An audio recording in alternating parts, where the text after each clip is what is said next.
In this problem, we actually illustrate the fact that a Lorentz equation in the presence of a uniform magnetic field implies circular motion. So let's start with the Lorentz equation for equation 1, where there is a charged particle with moving with a velocity v. It experiences an acceleration using Newton's law. Mass times acceleration is qv cross p. If we choose the magnetic field to be in the z-axis, along the z-axis, then our equation reads, let me first just say v cross p.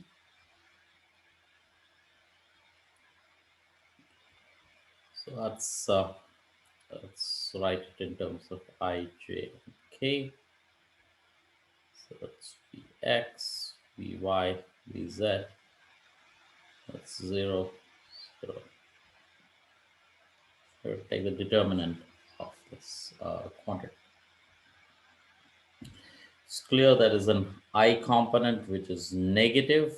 I'm sorry, it's a positive I component. So that's I hat times Vy p, and J hat is Vxp, but now it comes with a negative sign.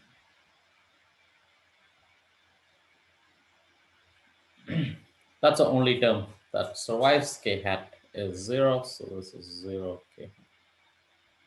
So our force equation reads, so we have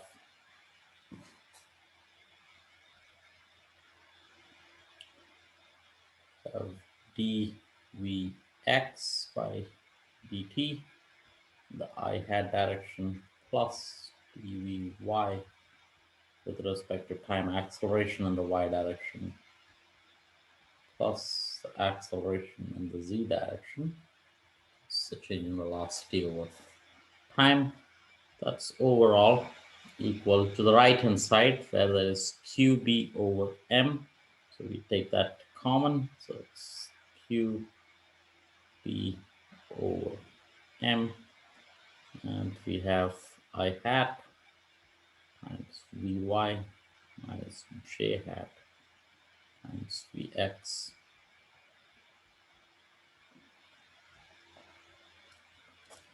Equating these equations, and before doing that, let's define the cyclotron frequency.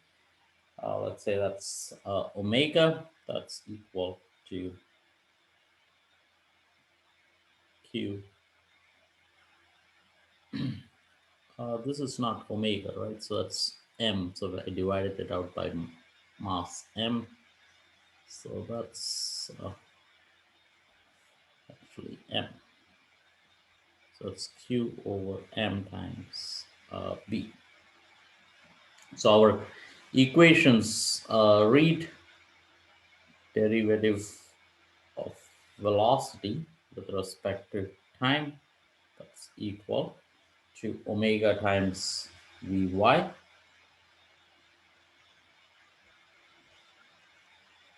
derivative of velocity with respect to y, that gives you minus omega vx, and the acceleration in the z direction is exactly 0. So that's our three equations. If I were to take the derivative of the first equation, I get second derivative of Vx with respect to time square. That's equal to omega times derivative with respect to y, but then that's the using the second equation in the first, then I have minus omega square times Vx. It is in the first linear form of writing it as a first order differential equation. What we have here is a coupling. Vx depends on Vy and Vy depends on Vx. And now in the second order, you can actually separate them out. And the equations are very similar.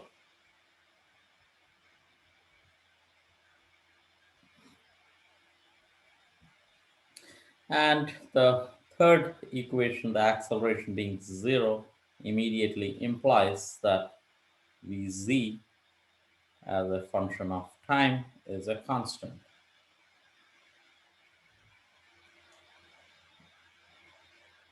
But that should also be the velocity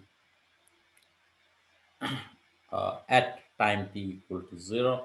So that's equal to a constant, but at time t equal to zero, the velocity is is is zero based on the initial condition 3b. Right. So initial condition says that velocity in the z direction is equal to zero. So that implies that has to be equal to zero. Right. So that's 3b. So let me call uh, this 4a, that's 4b, and that's 4c.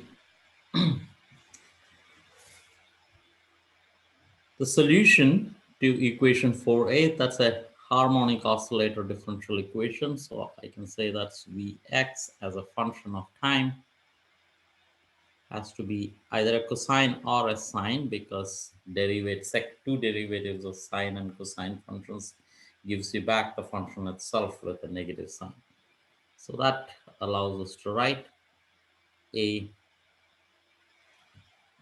let me not write a and b, because yeah, a and b is okay, it shouldn't, or maybe let's just avoid a and b. So this is c and d, just to avoid the magnetic field being already using the letter b, it could be confusing.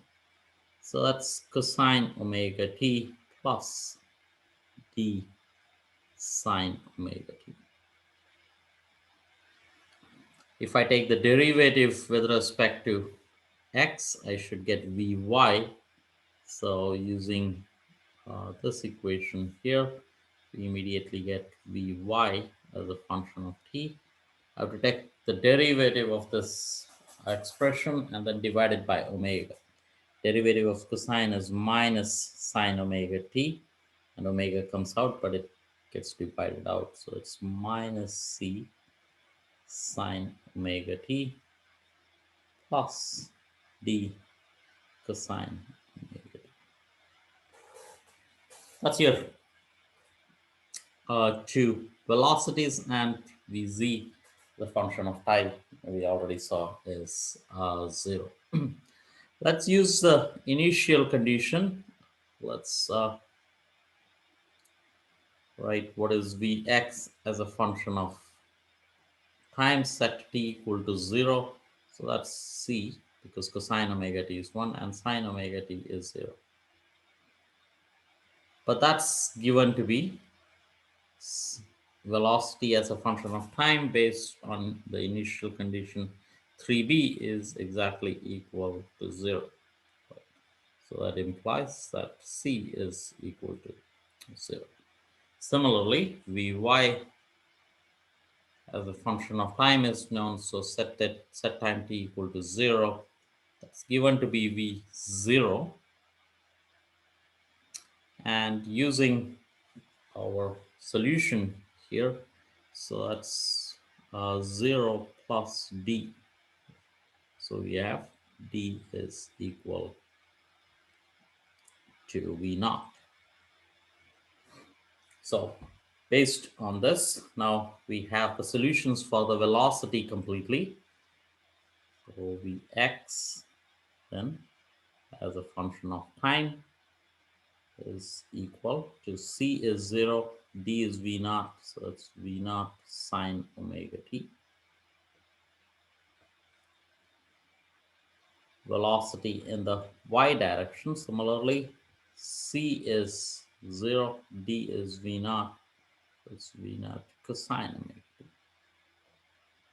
And of course, z, function of t, remains 0 all through.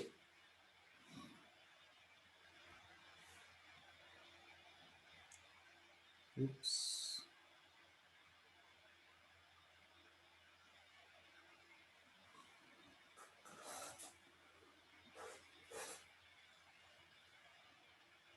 How do I move down? Let's see.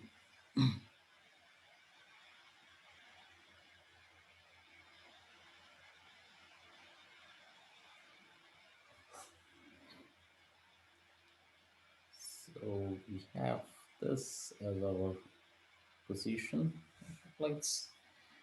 And yeah, that's okay. We have the velocities now. We just have to find the position. So we have to basically integrate this quantity. So notice that velocity as a function of time is nothing but dx by dt here. That's dy by dt, and that's dz by dt.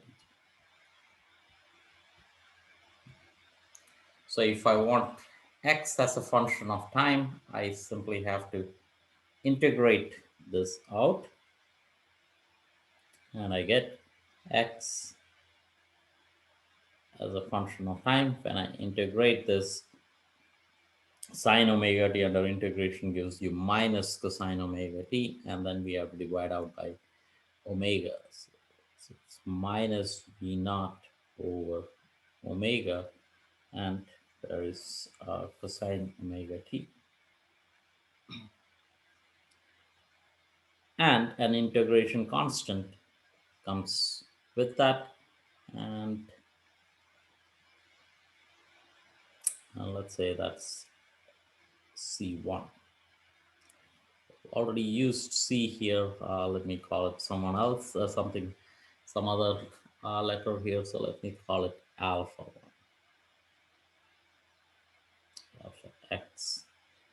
Similarly, integrating the y equation gives me y as a function of time. Integral of cosine is sine with a positive sign. So that's v naught over omega times sine omega t plus alpha y. And the third equation, when integrated out, so it gives you z as a function of time is equal to a constant, right? Let's call that alpha z.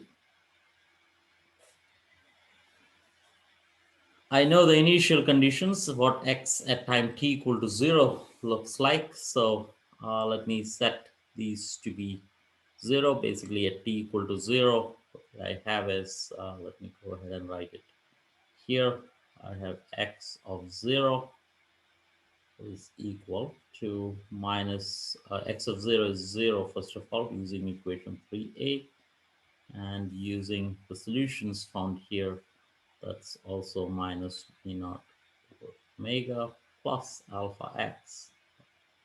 If that equation is true, so that means alpha x is equal to v naught over omega. That's one constant of integration we have found. Do the same thing for y of t. Y, the position, y position at t equal to 0 is also 0 equation. Using equation 3, using the initial condition, it's equal to 0, and what we have is, this is 0, sine omega t is 0 plus alpha y, and that immediately sets alpha y is equal to 0. Do the same for z. Z of 0 is equal to alpha 0, but that's nothing but 0 itself. So alpha z is also equal to 0.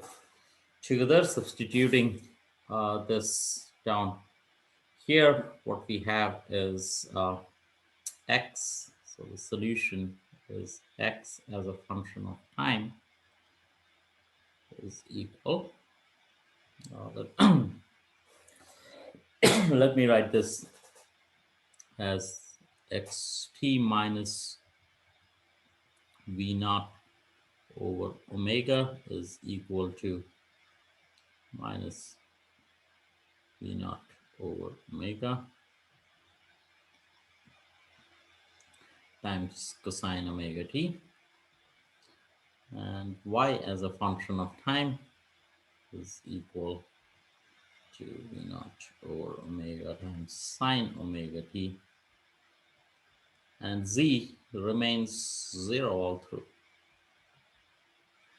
But this clearly suggests that the final equations that I wrote down for x and y seems to suggest that if I were to square these equations and add, so this seems to suggest x as a function of time minus v naught over omega square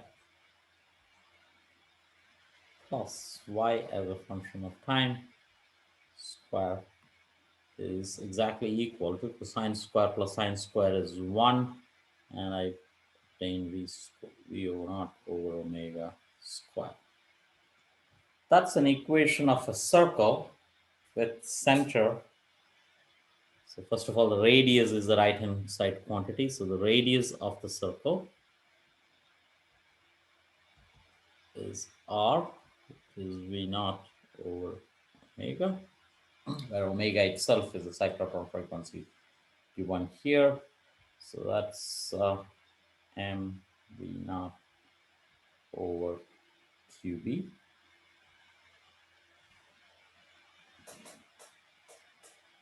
And the center of the circle is this coordinate for x, y is 0, and z is equal to 0. So the position of the center of the circle is we know r is equal to v naught over omega, so that's r times I hat plus 0 times j hat plus 0 times k hat.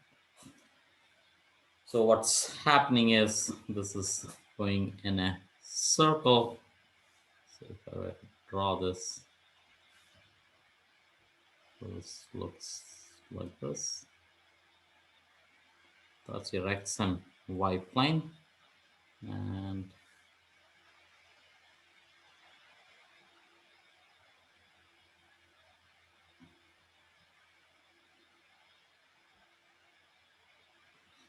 I think I can select this, I suppose,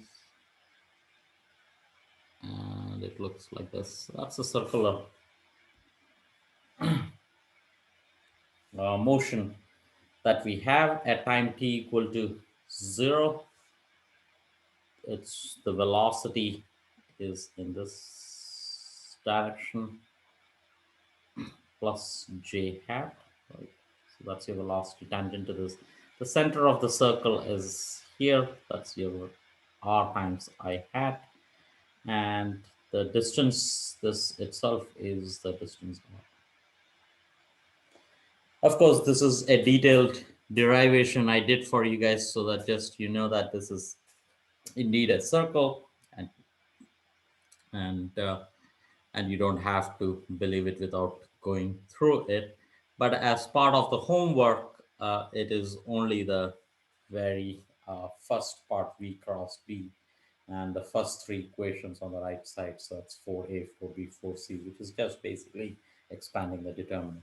Solving the differential equation, it's good to see this once or so, but that's okay if you're not completely fluent in this. It's not expected. You must have seen differential equation only recently. So let me stop at this point. Hope this is useful. Thanks.